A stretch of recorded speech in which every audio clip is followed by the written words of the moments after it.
কোনদিন জানো যেদিন ভক্ত সঙ্গ আর আমি পাবো না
মেঘাচ্ছন্ন দিন,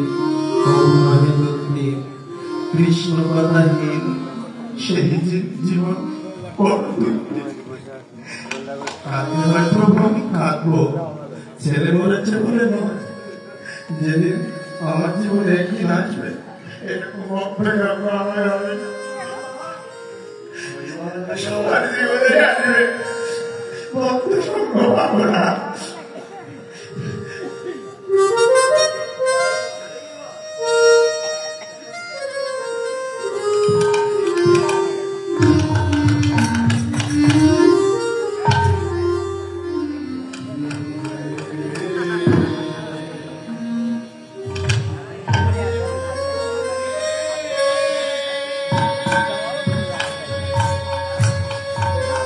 একদিন এমন দিন আসবে এই বদলে পরিবর্তন করতে পারবো না। কাঁদতে হয় আমি সেই দিন কাঁদবো, আমার পুত্র মারা গেছে বলে আমি কাঁদবো না। প্রভু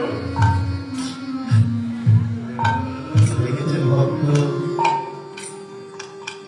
এটাই তো বলা হয় ভক্ত। এক ভক্ত সুন্দর একটা ফুলের মালা 100 টাকা দক্ষিণা সহ দান আমাকে দিয়েছে। সুন্দর মালা দিয়েছে। ভগবান বলেন যে সুন্দর মালা আমাকে পরায় আমি তাকে কৃপা করে থাকি। জানি না কোন উদ্দেশ্যে এই সুন্দর মালা আর সেই দক্ষিণা সহ 100 টাকা দান দিয়েছেন। প্রভু যেন তার বাসনাটা পূর্ণ করেন, তাকে যেন প্রভুর চরণে স্থান দেন, এই প্রার্থনা যেন সে যেন প্রভুর সান্নিধ্যে পৌঁছাতে পারে। জয় জয় শ্রী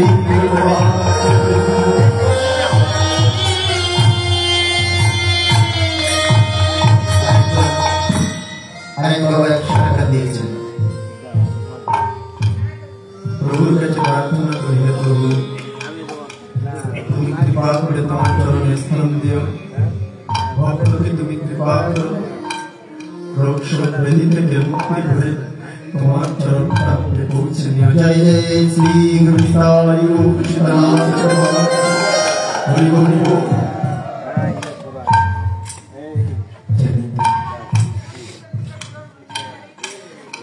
মহাপ্রভু বলছে তোমাদের সেই ছেলেটা আছে না, তার সব কাজ হয়ে গেছে। আছে তাহলে আমার কাছে নিয়ে এসো। মালিনী ছুটে যে সেই মৃত সন্তানটা নিয়ে মহাপ্রভুর কোলে তুলে দিয়েছে। মহাপ্রভু সেই সভামধ্যে দাঁড়িয়ে বলছে, হে বালক, অকালে তোমার পিতা মাতাকে কাটিয়ে কোথায় যাচ্ছ? জবাব দাও।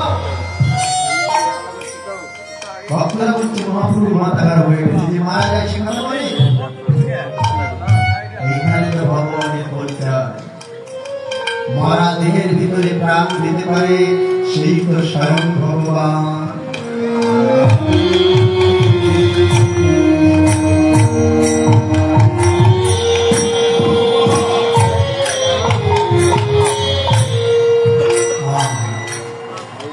মহাপ্রভুর বলে ওই মরা ছেলে কথা বলছি, প্রভু আমার জনম ধন্য। কিভাবে তোমার জনম ধন্য হলো? এই কথা বলো না, ওই দেখো কথা বলছে।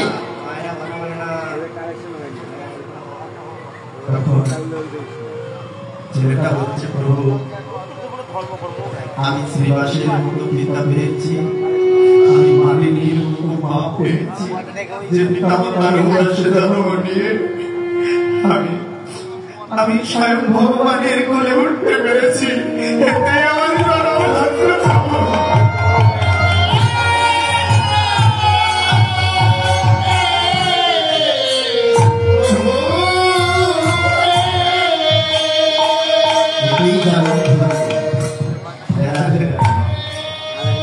মহাপ্রভু বলেছিল, এই তো তোমার ছেলে বেঁচে গেছে, একে রাখলে মর জগতে না প্রভু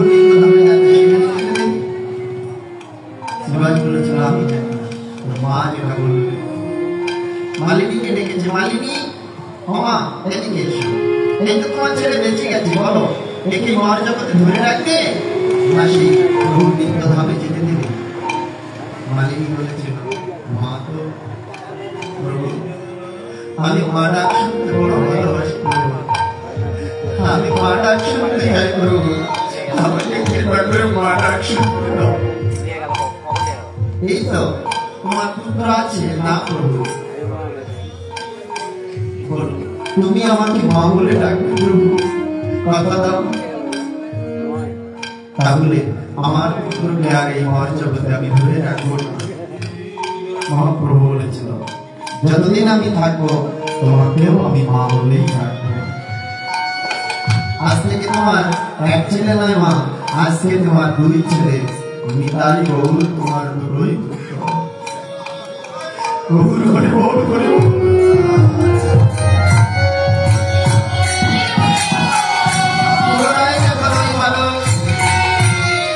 আবার চলে যাবেন। প্রভু বলছে, এবার তোমার সাধনে এসো। ওই বালক তখন বলছে, প্রভু আবার যদি লীলার কারণে আমার এই ভবে আসতে হয়, একজন ভক্তিমতী মায়ের গর্ভে জন্ম দিও, যেগুলো সেগুলো দাও না কেন, যেন কৃষ্ণ ভক্তিমতী মা পায়। ভক্তিমতী মা না হলে কখনো ভগবানের সান্নিধ্যে যাওয়া যায় না, ভক্তির পথ খুঁজে পাওয়া যায় না। এরকম পিতা মাতা যেন আমাকে আবার পায়। দেখেছেন মা, ভক্ত মা না হলে ভক্ত সন্তান তৈরি হয় না। শ্রীবাস নৃত্য করছে, বাজুদেব ঘোষ তাহে বাজায় বিরাজ।